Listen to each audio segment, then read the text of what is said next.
Food segment में हाजिर है सना कैसर। आज मैं आपको चिकन मंगोलियन बनाना सिखा रही हूँ।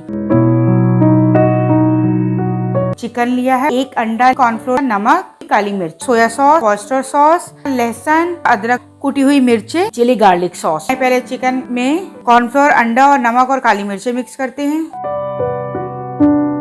चलिए अब एक एक चिकन का पीस उठाना है और इसे फ्राई पैन में डाल के फ्राई करना है।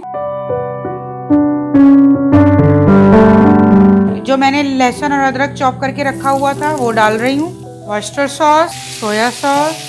अब हम इसमें कॉर्नफ्लोर ऐड कर रहे हैं। इसमें चिकन डालेंगे फ्राई हुई भी।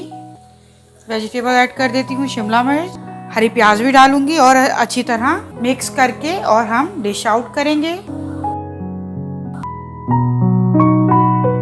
उम्मीद है मेरी रेसिपी आपको पसंद आई होगी। अगर आपको मेरी रेसिपी पसंद आई है तो प्लीज़ इसको लाइक, शेयर और सब्सक्राइब कीजिए।